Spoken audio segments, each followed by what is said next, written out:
Well, I've already started to think about planting, and Saturday morning I had a nice quiet day where I was looking through all my seed catalogs, and this is a really cool, weird one called the J.L. Hudson Seedsman out of California, and you can see there's no pictures in it at all, a few drawings, and it is filled with cool stuff. I have rededicated myself to one of the things I love about gardening, which is weirdness. Russian brown cucumber and all sorts of other crazy stuff I'm ordering. You can see my order if you go to everybodygardens.com. Check out this catalog. I could have spent all day reading it. There's trees, shrubs, annuals, and perennials in here. And if you ever want to grow something crazy from seed, this is the place to look. And today, we're going to make more plants, which is a fun thing to do during the winter. Called taking cuttings. I have two different plants here. One is kalanchoe, which is a succulent, and then Christmas cactus. Both very easy to take cuttings from. I'm using this stuff called root tone that helps the plant root, but you probably, on these two plants, wouldn't have to use it. I just always do that for my cuttings. I love taking cuttings of all sorts of different plants just to make more. And again, it's one of these winter jobs where I'm like, oh, geez, what am I going to do? And I said, I got a ton of kalanchoe. Let's make some more. And so I'm just going to get in here, cut down one of these stems here, and it will bounce back like crazy. You can see what we have here. Lots to work with. And I'm going to strip off the bottom leaves. We want to have one of these nodes there where the roots can come out of. And like I said, I'm telling you, a plant like this will root without half the things I'm going to do to it, but this is just the way I always do my cuttings. We always make sure there's no flowers left on top because we want the plant to put its energy into making roots. And I'm going to take a little bit more off the bottom here. We don't want the plant to have to support that much growth. That's about right there. And now I'm just going to kind of cut that a little bit and cut on the bottom right there. And I'm going to dip it into my root tone.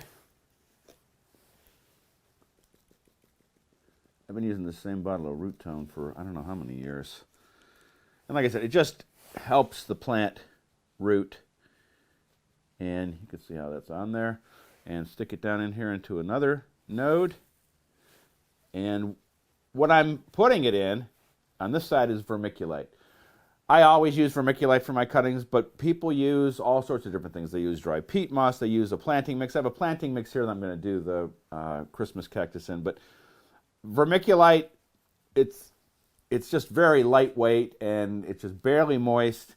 And the worst thing we could do is have a real wet medium here, as the cuttings would rot that way. And so I'm going to make a bunch more kalanchoe.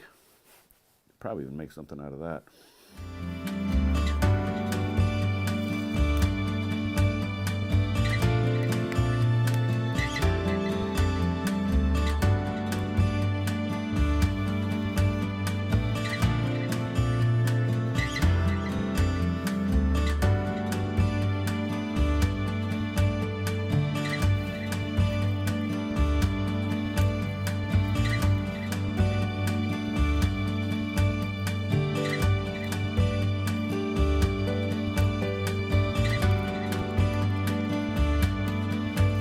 You know, I was always taught to make this cut diagonally, but they say it doesn't really matter.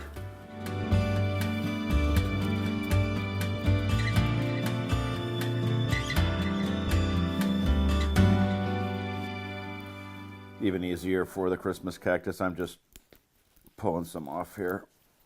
And again, we're using a different medium here in the planting mix, and it's on the dry side.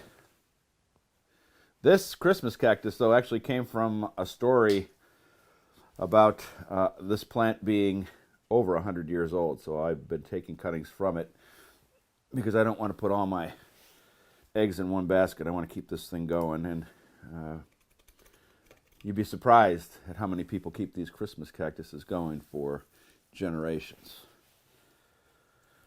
And most of these little ones I'll probably just give away to friends, as I barely have any more room inside to grow plants. The last thing before I finish up, after I put this guy in here, is you want to keep the humidity up.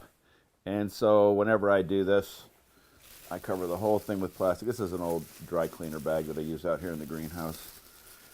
And that's it. In about 2 weeks, I'll check them. If they resist, that means they've started to root. Especially for the ones with the vermiculite, I'll take those out and pot them up into a good planting mix. All right, that was a fun little project. Let's finish up outside. Well, with a winter like this, and you're growing year-round, you look like a genius. It's been so mild that everything that's under protection here is still here. And so these mustard greens, I'm going to harvest these for a wonderful January salad. Can you believe it? Now, be sure to check me out online. This week's story is really interesting because I have a fan from Michigan who sent me a message. She wants to up her game with her winter growing, and I knew just who to talk to. One of my favorite garden writers, Nikki Jabor. She gardens year-round in Nova Scotia, and if she can do it there, we can certainly do it here. So that's this week's story. Now, until next week, I've got lots of cool stuff to harvest. We'll see you then.